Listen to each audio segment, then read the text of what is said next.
Hey, what's up, everybody? Welcome to Car Question. Matt driving in Colorado this week, the new Subaru Solterra.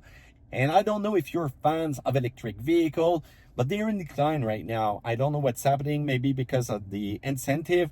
People just tend to go a little bit further away, sticking to hybrid, but Subaru still believe that they can change a lot of things with their EV lineup because there's more now than the Solterra. There's the Trailseeker. There's the Uncharted. By the way, you can get it front-wheel drive. Usually everything was all-wheel drive. Yeah, but there's still the BRZ too. And now the Solterra, which goes for a mid-cycle refresh, as they call it. But geez, there is way more than just a mid-cycle with some lights, some styling. I'm going to tell you a thing, the Solterra just improved in a big way. And let's start with the range. It's a 25% better range that you're going to get. It can go up to 450 kilometers, depending on the condition. Sometimes it's going to be less, sometimes it's going to be more, depending on your driving, depending on the weather, depending on your tires, depending on your wheels, depending if it's winter and you're using stud on your tire. But Subaru is still pretty conservative with the range.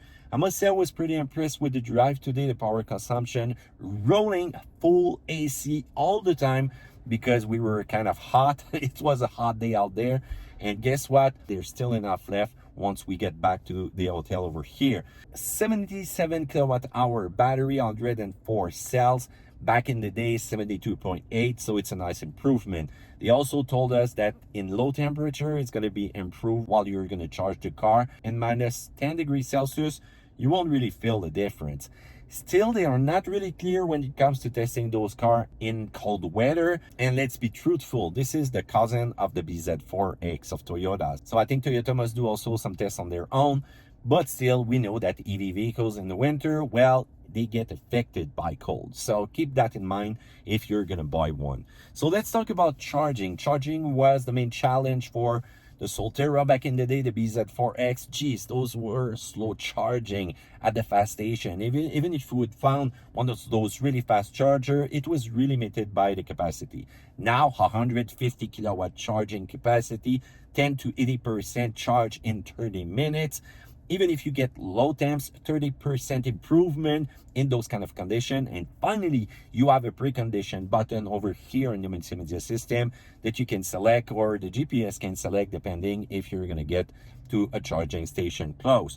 So I think those things are kind of really good because you've got also the onboard charging 11 kilowatts and the NAC connector, which is going to get this vehicle up to date when it comes to charging. Will it be better? Will we see improvement as the same we see on paper?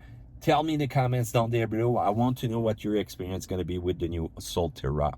Talking about Solterra, you know, when Subaru is named, you think about all-wheel drive. Well, guess what? They added a new all-wheel drive control logic from front to rear, and we still got that X mode. And how about that famous mode, the grip control that you can use with the different setting, which is actually a cruise control for off-road. We tested this machine off-road and we were pretty impressed with the result. This thing can send power to the wheel that needs the grip. And the only downside though is that you cannot get so much fun as you used to in the winter. It's still pretty obvious that the traction control and the stability system will still be there even if you turn off everything, to make sure that you stay on target. Even when we did those hard launch, you could see the rear wheels getting the traction that it needed, but nothing to send them flying or just drifting everywhere. So I kind of missed that. Talking about power, now that's an amazing improvement. We're talking about 338 horsepower, which is a 57% improvement versus the previous version. Talking about things that are getting interesting, power is a thing. You've got different drive mode. You can switch it from eco to power. You know, the regular mode, there's not much. But I'm going to be truthful again with you guys.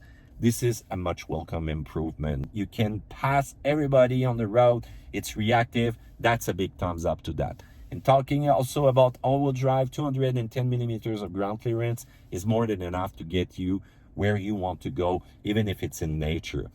The exterior has been redesigned. I just love the front end of this vehicle with the new headlights. And by the way, with the regular headlights, not the daytime one on top, but at the bottom, they get the bulb so close that it's going to generate heat and might defrost over time if it's really frozen out there. I'm not sure about the Canadian colors though. In the US, you're going to be much more happy with the colors that you can choose with that Solterra. But over here in Canada, they keep it on the gray side, which I'm kind of deceived because usually Subaru would be really funky over that. By the way, the vehicle we were driving was the Harbus Mist Gray with cladding. Do you like cladding or not? Tell me the comments down there below. Once you get inside, the major improvement is going to be the screen, 14-inch screen, but it's Toyota from one side to another. The multimedia system, they did not add something really unique. The thing I love inside though is that double QI charger for you and your girlfriend, so two phones can charge at the same time, and if you want to use regular cable, well, you can under this console. Comfort is there, and talking about the road handling, that thing accelerates so fast. There's not one pedal braking, just like in so many other cars. When you put it on the more aggressive setting, it's kind of okay, but it's not going to stop the car. I kind of like it, some people don't. The suspension has been completely revised. You don't get those body movement that you used to get in the previous version. And as soon as you hit the off-road, those rocks were really aggressive. This was a real bumpy ride. Once inside, I didn't feel it at all. Even the low noise level in the cabin got so much improved that you can feel it in this car. And if you want also to keep your legs warm, you've got a radiated heater. That's the thing I'm not sure about. Tell me if you like it or not. Subaru also told us that there's going to be no price increase with this new version. I'm kind of surprised with that. At the time that we did the video, I don't have the price. That will have to be seen, but be careful, Subaru, you told me that. Also remember that this is the cousin of the BZ4X. Back in the day, the first version had their gremlins. I'm not sure how it's going to create an impact on the value on those, but with this version, it's a major change. So you might want to get this one rather than the first generation. So tell me what you think about the new Solterra right here in the comments down there below. Thumbs up, subscribe. Bye-bye.